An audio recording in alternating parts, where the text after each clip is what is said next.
sometimes you just have to bite your tongue and just kind of do it. Welcome to Motion Matters, where we shine a light on the entrepreneurial journey, sharing real stories of triumph and challenge.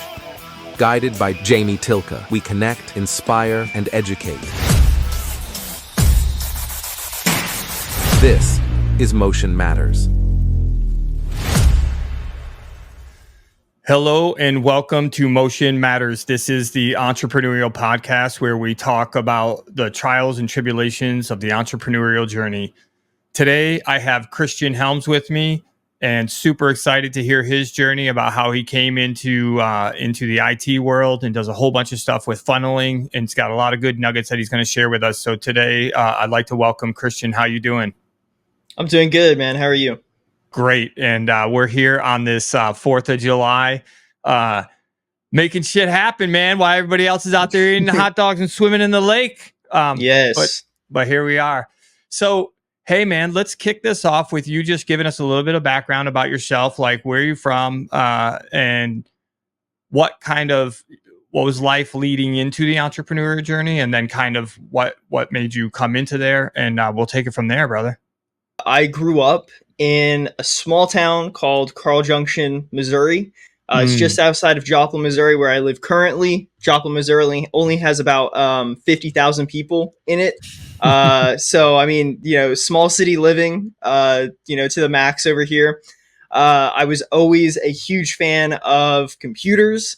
I got my first gaming computer when I was 10 years old.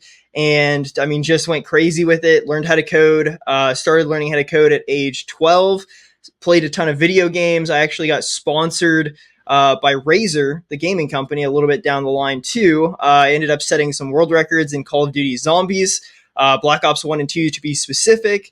Started coding, got really good at coding, got my first coding job, full stack web engineering out of high school at the age of 18, went to college at the same time, went to a school called Lambda School for full stack website development too. So by the time I was about 22, I actually went full time into my company, which is Helms Media, and the rest is history. So that was a marketing company, and that's still what I do to this day, most of my time. So, did you skip the W-2 job altogether?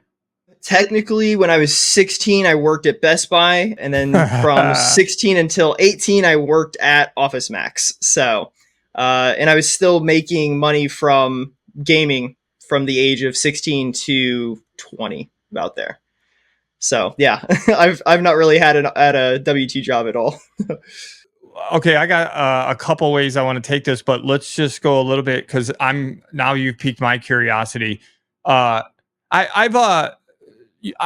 gamed a little bit, I'm older, Xbox, PlayStation 2 back in the, and then obviously I have 5 kids, so I bought them all those systems. Yeah. But my question for you is, how did you get into making money with gaming? It actually came out of nowhere, to be honest. So what happened was when I was 10 years old, I was really big into a game called World of Warcraft. And all my friends were playing Call of Duty still, and I was playing World of Warcraft. And I was like top, I think like 5% in World of Warcraft whenever it came to like PvP stuff. And so I was good. I wasn't amazing. I was good. And this was, way back when. And then my friends got me really into Black Ops, the first Black Ops game. And I was horrible at PvP in that game, but I was amazing at the zombies mode. So it was no problem for me to sit there like all night, 8 hours, 12 hours. I mean, honestly, sometimes more, and just play this game and just see what round I could get to. And the leaderboards were completely public. You could go on there and see what the top was. And I remember my first ever world record I set on Black Ops Zombies. The world record at the time was round 64. And to give you kind of an idea of how long it takes to get to round 64, it's about like 36 hours of like playing, basically. Like maybe not quite that much, but I mean it is an investment. It is like, yes, yeah. So you play all day, you pause, you sleep, you wake up, you unpause, you play all day, you pause, you sleep, you wake up, and you repeat that until you get the world record. And it was 64 was the world record at the time. and I got to 68. That was the first world record I had, and I think within a month somebody had beat that. So I went back and tried to beat it again, and that was the process for probably 2-ish years. And then I got into Black Ops 2 and did the same thing. So I think I ended up setting. How did that lead into money though? Yeah, so that's actually what I'm getting into here is. Oh, sorry, my bad. No, you're good, man. You're good. So Razer, the gaming company, saw that I was making these world records, and they pulled my information from whatever it is, Xbox Live or whatever. They reached out. I don't remember if they sent me a friend request or something and then talked to me about it, but somehow I got in contact with Razer, and they were like, "Hey, listen, we want you to be we want to sponsor you. We want you to do gaming content on YouTube. We want to do we want to pay you, like, not necessarily." And to be fair, whenever it started out, they weren't paying me to play. They were paying me like in items. Like the first thing that they sent me was a microphone, like this one that I have sitting on my desk, kind of what you call that specific type of microphone. But it had a Razer logo on it. I actually have the microphone behind me that they gave to me. But all they said is it has a Razer logo on it. They're like, anytime you're playing a game, just do a face cam. And I think they gave me a webcam to put on my setup too. And then I just had the other one in the shot. And all they would do is anytime I'm playing a game, they would just show that. And like on it as like sponsorship, and they would give me free stuff because I would do that. And then that slowly kind of led to, I don't think Razer ever directly paid me, but that led to AdSense. That led to a bunch of discounts and affiliate money, because I would say, like, Razer's my sponsor. If you want this microphone and the microphone sounded crisp and everything, you can get it in the description down below. They'd buy it. I'd make commissions off of it. And then that kind of snowballed into an Amazon affiliates or associates program where I would do the same exact thing. So I ended up making, I mean, it's not a lot of money, but you got to keep in mind, I was 16 to 18 to 20 years old whenever this was happening. So I probably made $5,000 off of it, through that time. And as a child, you're stoked about that, Hell yeah. I got a bunch of free stuff. They gave me half price on like the Razer Blade Pro laptop, which is normally like $3,000. So I got it for like $1,500, all that stuff. So it was awesome. So that was kind of the first taste of like digital marketing that I got to, and I just absolutely fell in love with it. That's awesome, dude. Like, I'll be honest, like, earlier on, I was supportive of my kids playing games and stuff like that. I didn't have any issues with that because, again, at one point, I was definitely into gaming myself. I never was a computer gamer though, because I just felt like you had to constantly keep up with the software. And I was like, I'm not playing that game. So I just went with the console systems. But anyway, I guess the thing I was trying to say is it's nice to hear your story, because I've heard, my kids used to be like, oh, so-and-so makes this much money off of playing games. I was like, no, they don't. But, anyway, obviously I found out that they actually do. In fact, some of these dudes make stupid FU money, and you're just like, bro, like, you're playing games and you're making that much money. That's crazy. Recently, that if you know who XQC is, one of the biggest streamers in the world, he said that if he decides to not run ads on his stream for just one day, he would lose $6,000 every day he did that, because that's how much money his ads make him. $6,000 a day on ads alone. That's not brand deals. That's not subscriptions, which, by the way, subscriptions are probably where he makes the majority of his money while streaming, even over donations, if I had to guess, just because I think he has like 30,000 subscribers. Each of those is $5, and he probably gets $3 or maybe even $4 at this point per subscriber. So, I mean, the guy makes bank. So yeah, $6,000 for not running ads for one day. That's crazy, man. That's crazy. I got to tell you, this shows the reason why I reacted the way I did when you said World of Warcraft is because my kids were into it. Particularly my son was obsessed with it. I mean, obsessed, right? My brother and them got him into it. And I'm never going to forget this day, bro. It was 2008, and I drove into my driveway at my house. Yep. And he came out, and he was so emotionally distraught, man. If anybody was watching, they would have been like, that dude just lost his family. They got murdered in front of him. Yeah. This is how distraught he was. And he came over to the car, and I was like, buddy, what's wrong? And he said, they stole all my stuff. And Oh, he's he talking got about some hacked. hackers that came in and took all his Yes. shit. And I was like, holy crap. I'm like, now, No. obviously, you may not be able to relate, but as a parent at that point, I was looking at him and I was like, dude, we've got to get you some help. Like, if you are that emotionally distraught. And then he went into this whole thing and he's like, you don't understand what it took me to get all that and this and that. And he had one of those flying, whatever, I forgot what they're called. But anyway, so when you said World of Warcraft, it definitely Yeah. struck a chord with me. That's hilarious. Yeah. Oh, yeah. I started playing that game when I was 9 years old. I to this day, that's the only game I'll play. If I have a couple extra like hours here and there, I'll stop what I'm doing and I'll play some World of Warcraft to this day. So it's still a thing. Yeah. Oh, yeah. Yeah. I started when I was 9. I'm 27. Well, I meant the game. I thought the game maybe, you know how some things just lose their luster? I thought maybe it had died out. Oh no, it's still going strong. Bro. I mean, it is incredibly popular now. Dude. That's crazy, man. Yeah.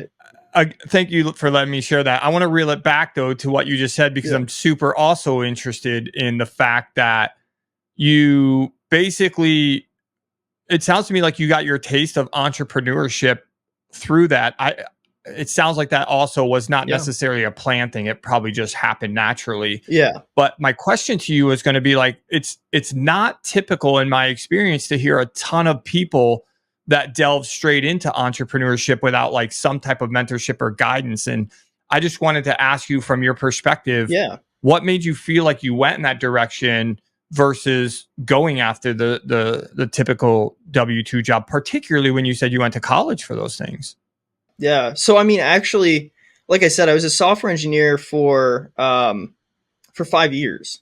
So, I mean, technically that's a W-2 job, to be fair. Okay. Where was that at though?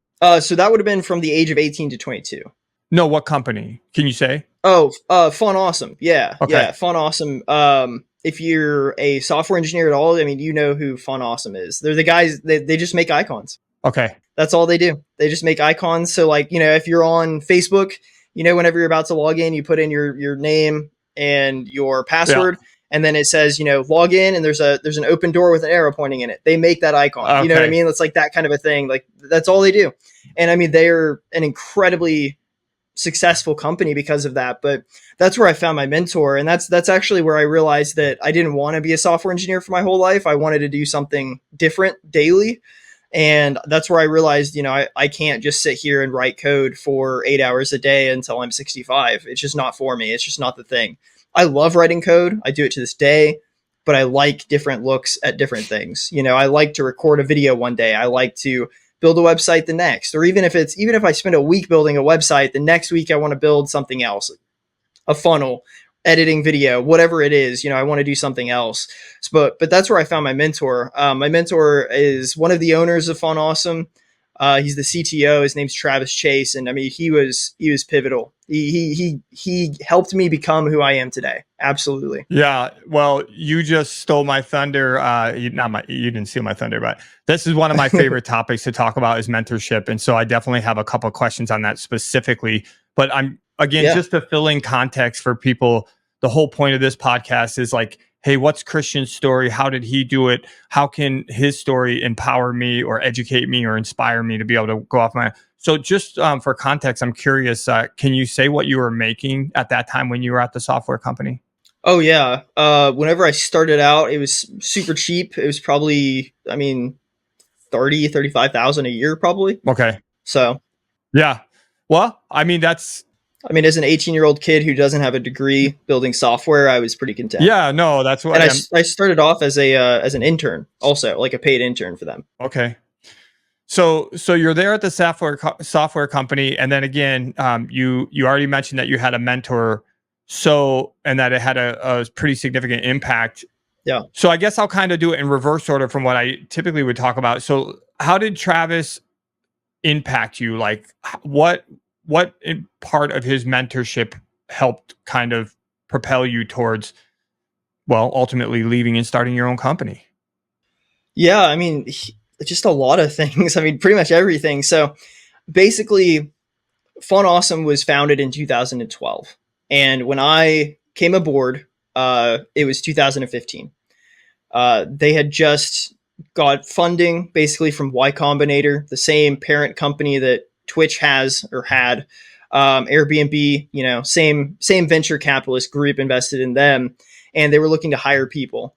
And so Travis and Dave, the CEO and the CTO, they were hiring people. They pulled on 2 full-time guys, senior level guys, 1 designer, 1 developer, and then they pulled in me. And from day one, I'm sitting next to Travis at his house. I live 2 minutes away from him to this day. And nice. We're here in Joplin, Missouri, not a tech hub by any means. Most of the software engineers around here work in languages that are 20 plus years old. And Travis just kind of showed me that, this stuff was so fun to do. And he's using the cutting edge technologies, building out this platform, and he's giving me these little tasks to do. And he's just like, he doesn't handhold well. So he would just kind of, hey, do this. And I'm like, well, how do you do that? He's like, well, I don't know, look it up, And so if I ran into a problem, he'd absolutely help me. And what he would do is funny. I remember him, we're sitting in his theater room, basically, where he's just, it's couch, big TV. And he always sat in the same place, working on his computer, laptop on his lap, feet up, working on his computer. And I asked him for help for something, and he's like, okay, let's do it. So he would project using Apple TV to the TV from his computer. Yep. And he'd show me how to do something. And just the way that his mind works. And it's going to be difficult to convey this through just words, but just like, as soon as you ever meet Travis, you just understand that this guy thinks so differently from 90% of the people in the world. His mind just works differently. He's just so efficient. He just gets everything. He's just like, to this day, he's the smartest human being I think I've ever met in my life. And I love the dude to death, but he just gets it. And it was so cool to just sit here and see this guy talk through everything, and just like, he can just unveil everything for you. And just the way that he looks at things is just so different. And it was just incredible. And so I remember he was just so good at that stuff. And so I always had this creative mindset where I would bring him things, and he knew that I was being paid at the time by Razer and stuff and doing gaming. And so he was like that type of person who would just tell you, like, I think you should do it. I think you should do this. You should do this, and like, if I would feed him an idea, like, hey, what about if I did this? Or what if I did a marketing company? He's like, well, you're, you like to write, you like to do all this stuff. And if there's people out there who need your service and you can get them in front of you to say yes, then, you got to do it. Like, that's a better next step for you. Because, and, by the time I was talking to him about this stuff, I already knew that I didn't really want to do software engineering my whole life. And I think he knew that too at that point. And so he was like just my number one fan whenever it came to like pushing me into new things. I want to do this. He's like, here's how I would do it if I were you. And so, to this day, the guy is great. I run ideas by him all the time, and he's still just so like understanding, and like, we don't even see each other that often anymore. Like, I don't think I've seen him in the past like 6 months, like face to face, but we text and stuff. And he's so good at just understanding where I'm coming from, and like replying and explaining how he would do it, if he would do it, why he wouldn't do it. Like his big thing a couple years ago was, whenever crypto was big, he invested in it pretty heavily. And then he was thinking about doing like NFTs and stuff, and he like got into it. And I remember before the NFT crash, he was like, I was really excited about it, but I'm not now. So I probably wouldn't do it. And he kind of explained like why and all of that. I don't remember all of the bits and pieces of like what he said, but as soon as he said that, I was like, okay, no NFTs, we're not doing this anymore, because like Travis knows stuff. He understands it. Like, I've been in the crypto world probably for as long as him, and he gets it way more than I do. And so anytime I need any advice on anything, it's always a text to Travis is what's going to happen. And he always just tells me why. Yeah, it sounds like he's been, as you already stated earlier, a phenomenal inspiration on kind of you wanting not only the mentorship on how to actually do stuff, but, leading and showing you, kind of making you inspired to want to be able to go off on your own. And so with that said, do you recall like what the pivotal moment was? Like, what was the moment at which you're like, screw this, I'm not doing the freaking software W-2 job, I'm starting my own company? Yeah, I actually do. It was there was this pivotal moment where I talked to Travis about it, and basically there was another company that was interested in me in here in Joplin, and they were a decent company. Like their tech stack they were using was similar to what we're using. They had a really good developer working for them, who now works for Fun Awesome. But I talked to Travis, and Travis is like, listen, build your company while you work. And if you like, these guys gave me like a raise, or I think Travis suggested like they need me, and I like my next steps would be better there at this other company than with Fun Awesome, just because they were growing too much, and like they had really big projects that they were doing that I couldn't really be a huge part in because of like my more limited knowledge, just because I didn't have the experience. They needed people who had like 8 years of experience, so they were like, we can keep you on, but at the same time, you're going to get more experience and more exposure to software engineering if you go with this company. And so I ended up doing it, and it was, for a lot of reasons, a really bad move. Oh, okay. Like just the company itself it just wasn't a good environment to work in. I mean, it was really like they didn't have any, like, not regulations, but like you could do anything at the office, and there were just some really shady things happening. And it was happening in like broad daylight, like in front of everybody, and everybody knew about it. And it was just kind of like the office culture that this place had.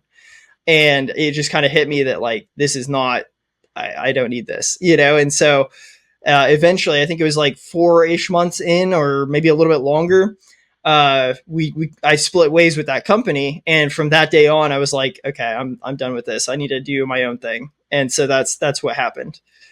So there's obviously a lot more around there that we could dive into if you really wanted to, but well, I do want to dive in a little bit, and here's the reason why is because when I talk to all these different entrepreneurs and even my own personal experiences, right, I typically talk about fear inhibiting people's desires, right? And there's so many layers to that fear. One of them is potential financial stability. At this time, I'm guessing, just so that we understand a little bit more of the atmospherics, I'm guessing you were probably single, and you probably didn't own a home, and you probably didn't have children. Is that correct? Yep.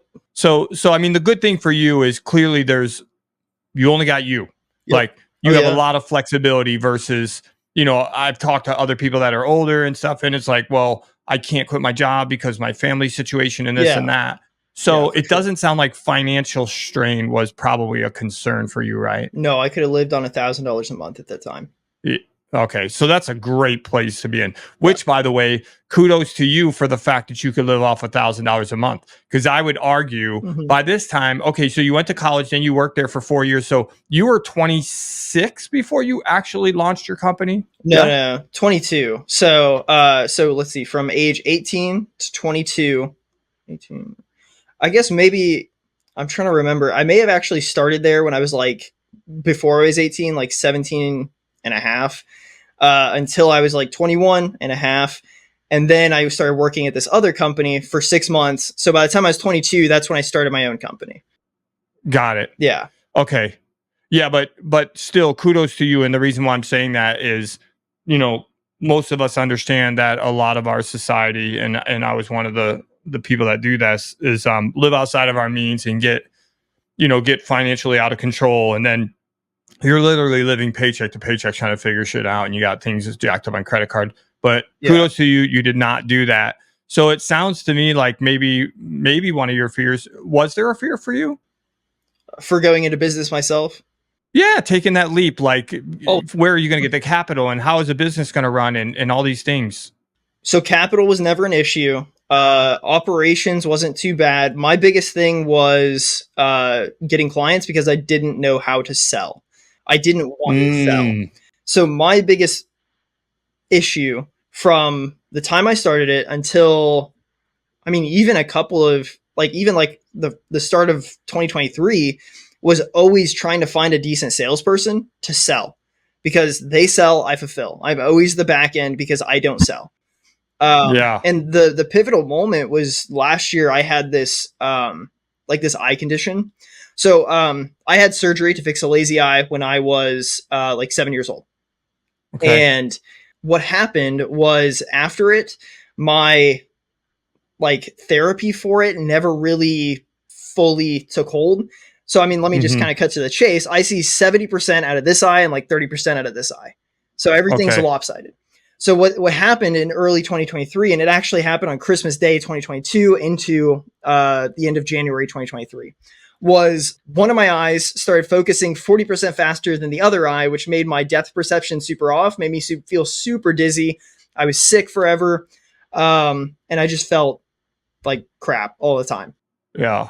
So after that, I kind of I don't know what happened, but it was like this pivotal moment where I went from, I'm not going to sell, I'm just going to fulfill, to I'm going to do everything I can to make my company work. Like I was getting by at that time, no problem. But I was like, if for some reason I can't like work for a while, I want to make sure that I have at least 6 months of income that I can I'm not doing anything. I'm taking care of myself. I'm dealing with whatever the issue is, especially since it's with my eyes. I stare at a computer screen all day. I want to make sure that I have some income saved. So that's what changed me from like building a full pipeline, getting into funnels, like taking equity in other companies to do their social media, to do their funnels, to do their website management and builds. And I mean, I just went crazy with it. And I went from having a CRM of about 9 people, like people who are active or past clients, to, I mean, I think my CRM now is like 200-300 people, so it's nice. I mean, it blew up. I've been doing nothing but selling and just fulfilling on the back end. And just, sometimes you just have to bite your tongue and just kind of do it. You know what I mean? So that was a big lesson for me. And to this day, I still sell. I have sales calls every single week. So was it the health condition that you feel really pushed you to like? I think that's what it was. I think that scared me enough. And to be fair, at that same time, I was working with another guy who was a seller. And I remember he told me, a long time ago, whenever we first started together, he told me if I could do anything for the rest of my life, I would love to sit in meetings and just talk to people, because that's what he likes doing. I'm like, more power to you. If I could do anything, I would sit in my office and work on building people's stuff and just giving them a return on their investment. And he's like, we should partner. And so we did. And, 60-40 split. I got 60 because I'm back end. He got 40. And some deals, if he did more, we would do 50-50. And basically that happened for, I think, the first 2 years of my business, the full-time side of my business.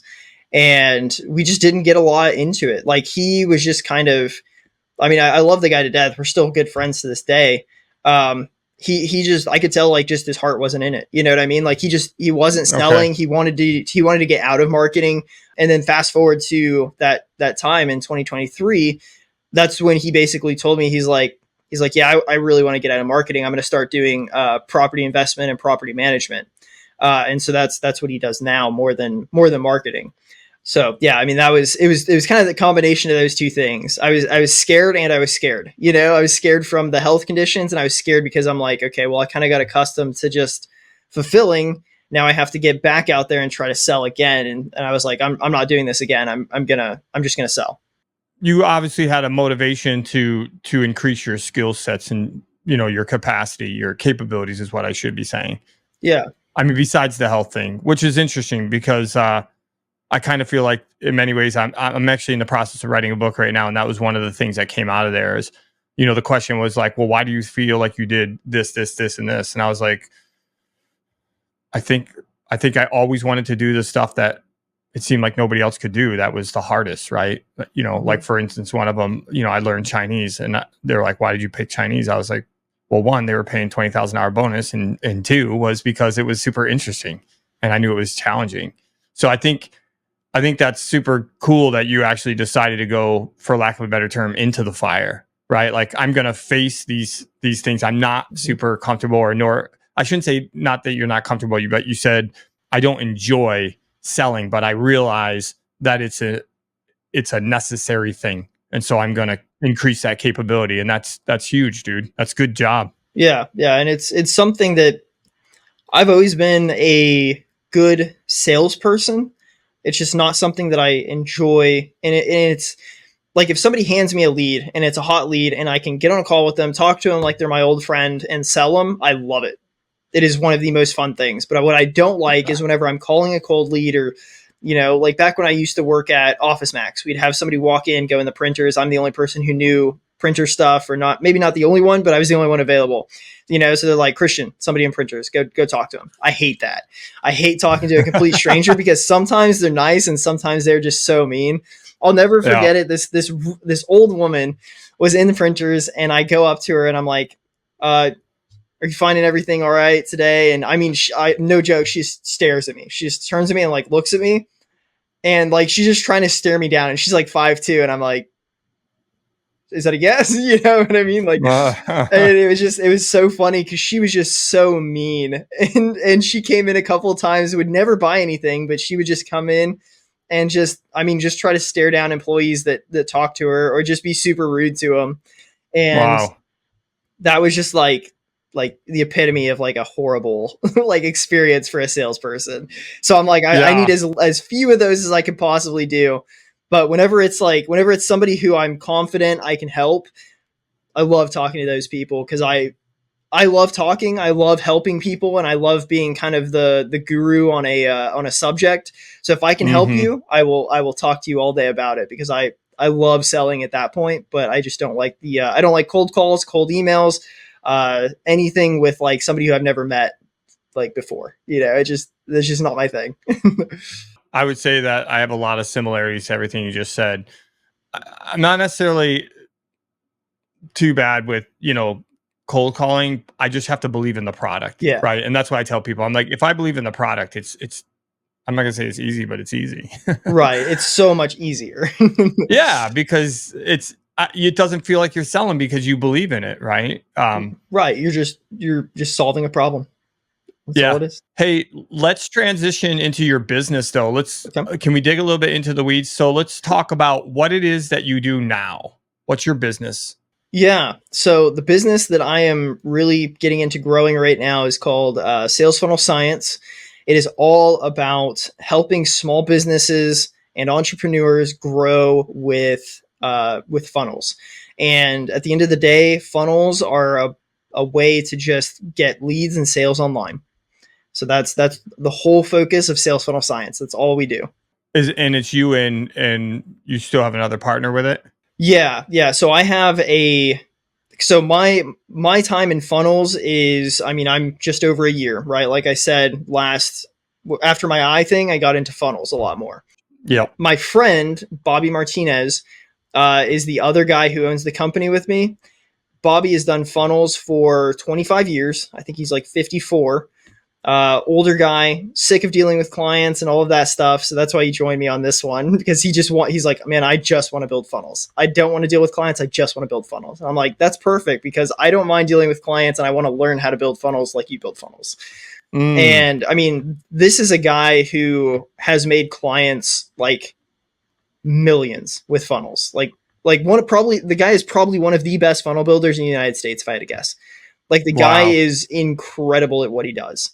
He's the one who built that funnel that I was talking to you about pre-show, about the concrete contractor. Who, we built his pipeline to at least $100,000 right now, just from the funnel. That's amazing, man. That's amazing. So for people that don't understand, because I'll be honest with you, man. Yeah. I've been into the entrepreneurial space heavily on the real estate side first, right? And only really on the services kind of side within the past couple of years. Yeah. I don't think I really knew what the word funnel meant until probably 18 months ago. Right. So can you tell some people, like, can you just maybe line it out a little bit more? Like, what is a funnel and what does it do for a small business owner? Yeah, absolutely.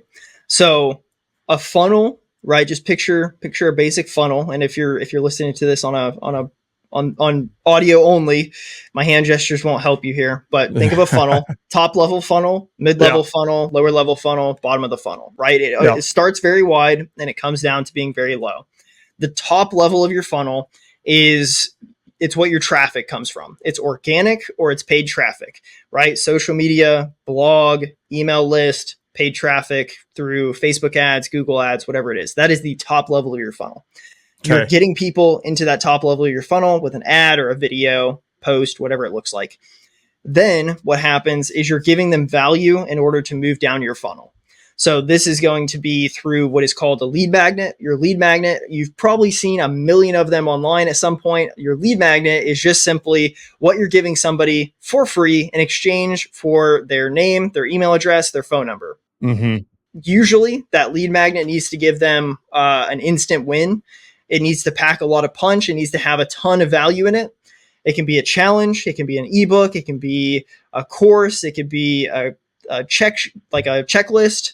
It can be absolutely anything. It could be a 20% off coupon. No matter what it is, you have to give them a ton of value. And what this is called, this is value. What is it? Well, leading with value is what it's called, basically. Yeah. So you're leading with value. You're not asking somebody to buy something from you. You're saying, hey, let me give you this for free. In exchange, all I need is information. There's no purchase necessary. I'm going to change your life with this one product. Even if it's a small piece of your life, you're going to change that one thing for them completely for free. What happens is once they consume that product, once they watch that course, read that ebook, whatever it is, you want them to say, that was amazing. I want to do more work with Jamie. I want to do more work with Christian. Yep. And so again, picture that funnel, your top layer, you give them the lead magnet, they move down one level. They've not paid you anything, but they've taken a free product. So they've given you your first yes. Getting your first yes from a client or a potential client is the most difficult thing in sales. Okay. Yep. After you get the first yes, getting the second one is a lot easier. The third one and so on is so much easier. But once they get that product from you, they want to do business with you at the end of the day. So where do you move them next? You move them into being paid, whatever that is. If it's a subscription, a product, an actual book, an actual course, whether it's $20, $50, $100, $5,000, you know what I mean? Like you're moving them down that funnel. And the thing is, whenever they sign up for that lead magnet, whether it's an ebook or whatever else, you are collecting their data to put them in an email list. And your email list is the most important asset that you have as a business owner. The reason why is because email lists are your direct way to communicate to somebody directly to their inbox. Same thing, whenever we collect their data, we collect name, email address, and phone number, because now SMS is incredibly popular also. Yeah. So SMS has a 96 to 97% open rate. Email, Wow. if you have a good nurtured email list, is something between like 60 to 80%. It varies wildly because, not everybody opens their emails. If they're more personal emails, they'll open them. If it's Academy sending you a catalog of like what they have on sale, you're probably not going to open it. You know what I mean? Right. So yes. So the email list is the most important thing to build, and you're doing that with your lead magnet. So while you're giving the thing away for free in exchange for information, it is the most important and most crucial information that you are going to get from this person. And it can help you so much. And there's a study done, I think it was back in 2020 at this point, so the numbers may have changed a little bit. But basically, for each person you have on your email list, they represent $1 per month you should make off of that email list. So, sure, if you have 100 people on your email list, you're only going to make about $100. But whenever you have an email list of 50,000, that's $50K a month that you could potentially make off that email list. And it changes and varies based on industry. So I have equity in a company it helps salespeople learn how to sell. It's a sales coaching company. And they only have about 1,200 people on their email list, but I would guess that email list would be worth over 100,000 a month at some point. Yeah. Wow. So it definitely varies, but that's kind of how funnels work. You bring people in with ads and organic, give them something for free in exchange for their contact information. On one side, you're going to start emailing them and text messaging them or texting them. And then, they're going to go through that course, that ebook, whatever it is. And you want them to be hungry for whatever the next thing is. My mastermind program is only $100 a month, whatever it is. Yeah. So, okay. So that was super helpful in helping people understand, like, how does funneling work and how does that lead to your business? So if there's somebody out there and they're listening to this, what's the process of like, getting your service? Like, do they need to Again, I'm going to give you a chance to kind of talk about your, how to get to contact you, but I'm talking about just the process of hiring you and how does that go? So somebody comes in, I come into your office and I say, hey, Christian, man, I got a mastermind program and I need to get this thing, I need to get some eyes on this thing. How can you help me? So where do we go from there? Yeah. So step one is always going to be a discovery call. So I have a set list of questions that I will sit down with you, whether it's through Zoom or in person, and I will ask you these questions to make sure that you are kind of our ideal candidate, and to make sure that we can help you sell what it is that you want to sell online. Step two is you will meet with both me and Bobby, and we will go through the process of basically just laying out what we would do, how it would work.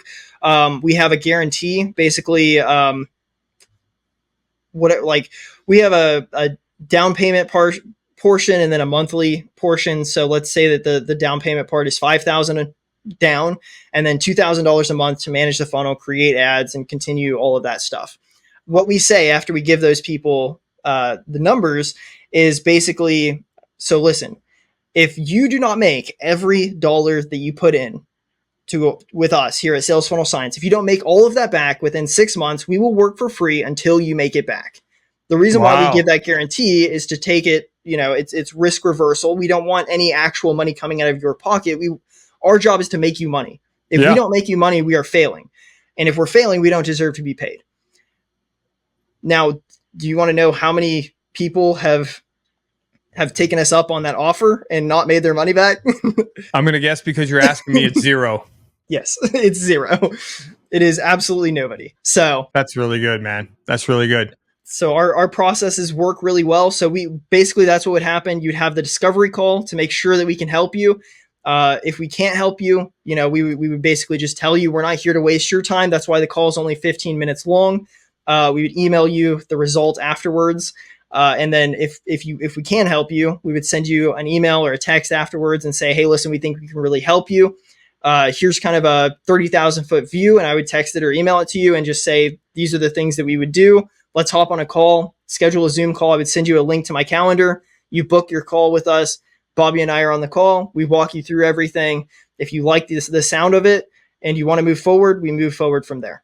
Nice. And so one last question about this, and then we're gonna wind off here.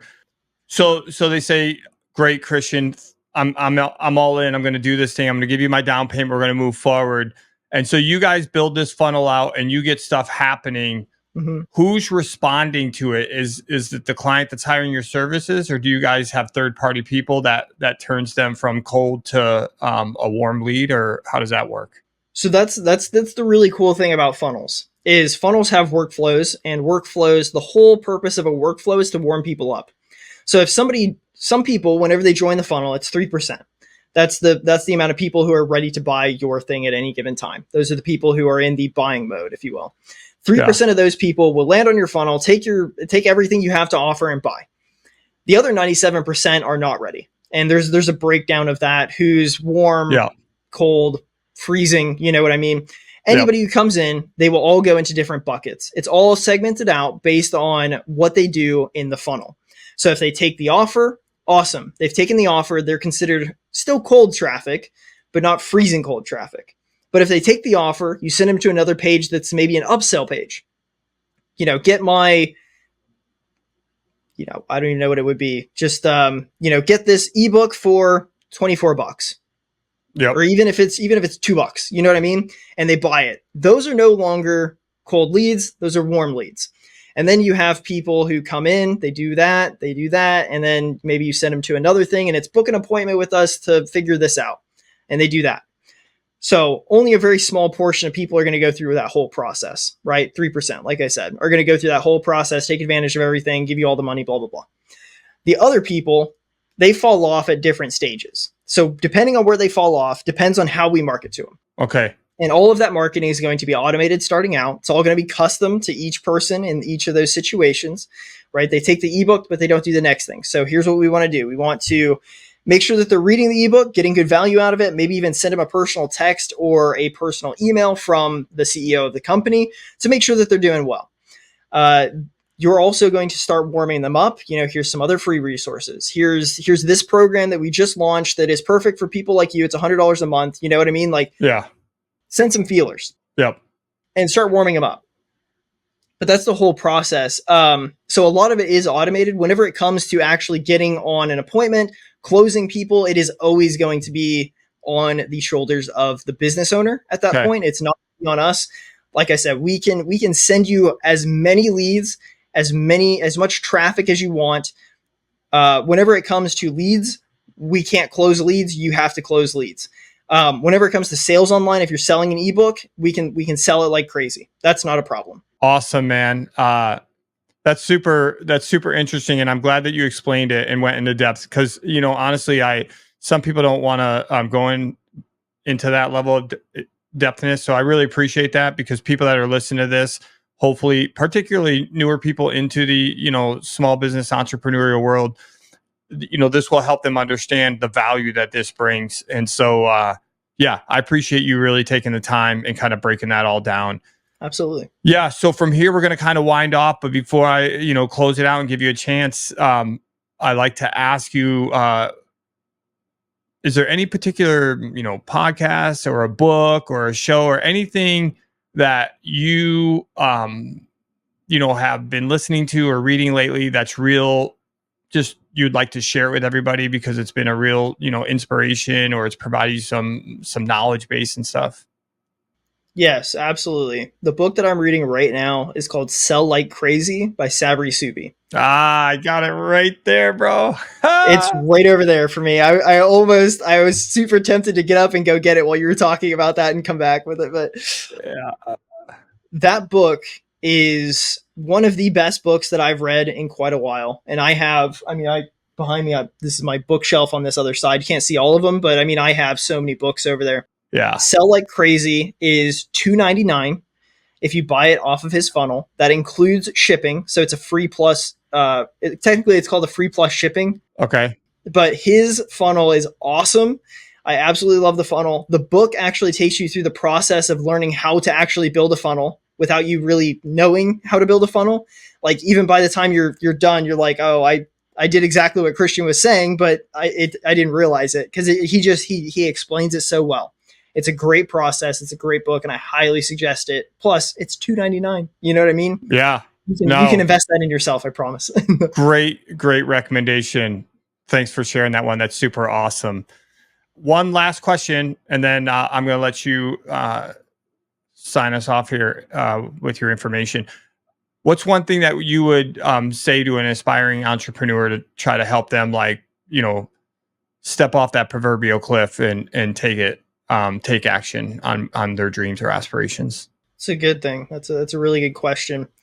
I have one that is really like a millennial saying, and then I have one that'll probably resonate with a lot more people. I'll give you the millennial one first. Okay. You only live once. Live the life you want to live. Yeah. Mm-hmm. That's the millennial one. That's the most you're in your feelings kind of thing. That's the one that hits the heart. Yep. The one that makes sense is make sure that you have everything in place before you do it so that you have peace of mind. Have a mentor. Make sure you have an accountant. That's the biggest thing that I didn't have when I started. Make sure you have an accountant. Just because you can write off so many things. Just make sure that all your ducks are in a row. And then give yourself, set a date on your calendar. 6 months from now, set that date. You're quitting your job. You're jumping head first. Whatever it looks like for you, it may not be quitting your job. It may just be starting the company and doing both at the same time for 6 months until your new income overcomes your current income. But it's all about setting those goals for yourself and just making sure that you have a plan so that your mind is at ease. Because if you do not have a plan and your mind is not at ease, trust me, you're going to lose sleep over it. You're going to think about it every day. You're going to be in a really tough place. So trust me, get your ducks in a row. Set that quit date or that start date or whatever it looks like for you and just crush it. Yeah, I love it. I particularly love the accounting thing. That's why I smiled. A lot of people, they ask me if you could go back and change one thing from the beginning, what would you? And I say the number one thing I effed up was I should have hired an accountant out of the gate. And because I've always been pretty good at math, I always tell people it's the best subject for me. I was like, I enjoy it. I'm good at it. I'll get it. But if you're working down and in, which every entrepreneur is from the get go, right? Eventually you want to work up and out, but we're always down and in at first. I put all those receipts and everything in the proverbial shoebox, and 1 month turned into two turned into three turned into six, then a year, and shit just got so backdated. And I'm like, I don't even know what I spent this money on, and just became a massive, massive web of what. And so I tell everybody, look, man, first thing I would pay for is hire a bookkeeper and accounting, because once the numbers get all screwed up, man, it's virtually impossible to un-F it. It's so hard to untangle it. Yeah. So I have thousands of receipts, thousands, in a box over there. It's so nice. I mean, I use QuickBooks, so that's another thing that's really good. Just get QuickBooks, take however long it takes to organize all of your stuff, and then stay on top of it. I take 1 day a week. It's usually Mondays, because Mondays are already my crap day, so I might as well spend more time doing stuff I don't want to do. Just swiping through stuff. No, this is personal. No, this is this transaction is for the business. It's this, what is it? Transportation or whatever. 'Cause you get 64 cents per gallon or something, whenever you're going to meetings, all of that stuff. Just sort it all out, stay on top of it. And trust me, it'll save you so much money. I had a really good friend whenever I first started who made $144,000 that year. Mm-hmm. He paid $750 in taxes. Yep. So yep, that's how you do it. Yeah. Have a good accountant. Don't do anything shady, but make sure you're writing things off. And if you invest money, that's a write-off too. Yeah. So if you invest money from one company to another, it's a write-off for that company. For sure, man. So, hey, before we go, tell everybody how they can get a hold of you via email, social media, website, whatever you want to put out there. But if somebody wants to get a hold of Christian Helms, how do they do that? You can email me at christian@salesfunnelscience.com. If you want to check out some free funnel resources, just on YouTube, search Sales Funnel Science. If you're able to put a link in the below the show notes, sure. It would just be youtube.com/@ Sales Funnel Science. Okay. Cool, man. Well, Christian, listen, I appreciate you taking time out of your 4th of July day to sit here and have this conversation. Just reiterating what the purpose is, which is hopefully your story resonates with just one more person, Christian, and that, they're like, you know what? I hope I need to go take that entrepreneurial journey myself. So yep, absolutely. I thank you for, peeling back the layers, talking real, keeping it real. And man, looking forward to staying in touch. And thanks again for being on the show, man. Absolutely. I've been looking forward to this since we initially talked about it. So I was super excited to be here. Thank you so much for having me. It was awesome to share my story. Awesome, Christian. Have a great day, man. You too. Bye.